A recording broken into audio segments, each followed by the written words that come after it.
ঢকুৱাখানাত বীৰাংগনা সতী সাধনী দিৱস উদযাপন। খিলঞ্জীয়া ভূমিপুত্ৰ চুতীয়াসকলৰ শৌৰ্যবীৰ্যৰ মূৰ্ত প্ৰতীক বীৰাংগনা সতী সাধনীৰ ৫০০সংখ্যক স্মৃতি দিৱসটি ঢকুৱাখানাতো বৰ্ণাঢ্য কাৰ্যসূচীৰে উদযাপনেৰে সশ্ৰদ্ধ স্মৰণ কৰা হয়।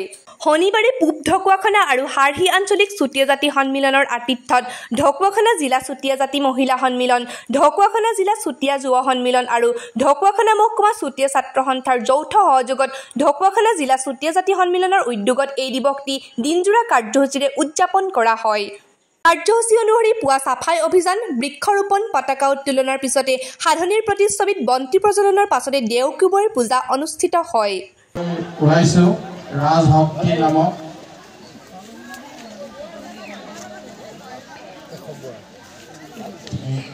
এই চতুৰ্দশ বন্তি প্ৰজ্বলন কৰিব।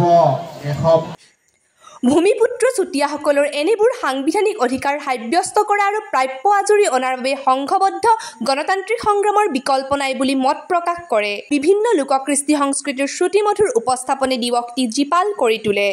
উদ্যোগত আজি ৫০০ সংখ্যক বীৰাংগনা সতী সাধনী দিৱসটি মদৰাগুৰিৰ ৰাজহুৱা ৰংগমঞ্চত উদযাপন কৰা হৈছে আৰু এই অনুষ্ঠানটিত ঢকুৱাখানা মহিলা সন্মিলন, ঢকুৱাখানা যুৱ সন্মিলন, চুতীয়া ছাত্ৰ সন্থা সকলোৱে সহযোগ কৰিছে। পূব ঢকুৱাখানা আঞ্চলিক আৰু হাৰহি আঞ্চলিকৰ আতিথ্যত আজি এই অনুষ্ঠানভাগি অনুষ্ঠিত হৈছে আৰু এতিয়ালৈকে আমাৰ যিসকল বিশিষ্ট ব্যক্তি নিৰ্দিষ্ট অতিথি নিমন্ত্ৰণ জনাইছিলোঁ প্ৰায় সকলোৱে আমাৰ মাজত আহি উপস্থিত হৈছেহি। এই ক্ষেত্ৰত আমি চুতীয়া উন্নয়ন পৰিষদকে ধৰি সদৌ চুতীয়া জাতি সন্মিলন অসমৰ বিষয়ববীয়াসকলকো আমি ধন্যবাদ জ্ঞাপন কৰিছোঁ। লগতে আজি এই পবিত্ৰ দিনটোত সকলোলৈকে অসমবাসী ৰাইজলৈ আমি শুভেচ্ছা শুভকামনা জ্ঞাপন কৰিছোঁ। সংখ্যক বীৰাংগনা সতী সাধনী দিৱসটি বৰ্ণাঢ্য কাৰ্যসূচীৰে মদৰাগুৰিত অনুষ্ঠিত কৰা হৈছে। আমাৰ পুৱাৰ যি কাৰ্যসূচী পতাকা উত্তোলন, মুখ্য তোৰণ উন্মোচন, লগতে আমাৰ সাধনীৰ প্ৰতিমূৰ্তিত মাল্যাৰ্পণ এই কাৰ্যসূচী অনুষ্ঠিত হৈ গৈছে। সাধনীৰ প্ৰতিচ্ছবিত চুতীয়া উন্নয়ন পৰিষদৰ সদস্যা ৰূপাঞ্জলি চুতীয়া বাইদেৱে বন্তি প্ৰজ্বলন কৰিছে। তাৰ পিছতে আজিৰ মুখ্য অতিথি হিচাপে আমাৰ বুধিন বৰুৱা সদৌ চুতীয়া জাতি সন্মিলনৰ উপদেষ্টা তথা ধেমাজি মহাবিদ্যালয়ৰ অৱসৰপ্ৰাপ্ত অধ্যক্ষ তেখেতে আহি অংশগ্ৰহণ কৰিছেহি।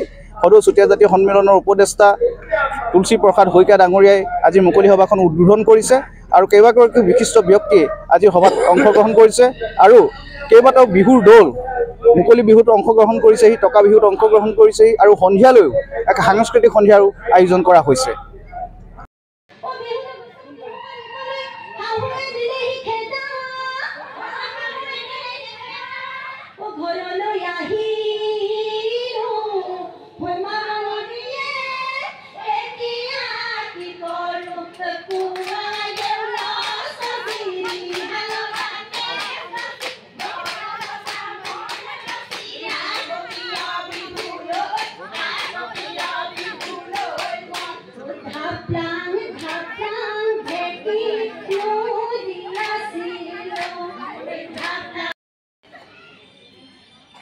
যুদ্ধ ক্ষেত্ৰত নিহত হৈছিল আৰু নেতিপালৰ পত্নী বীৰাংগনা সতী সাধনী শত্ৰুৰ বিপক্ষে সৈন্য সামন্ত গোটাই থিয় হৈছিল।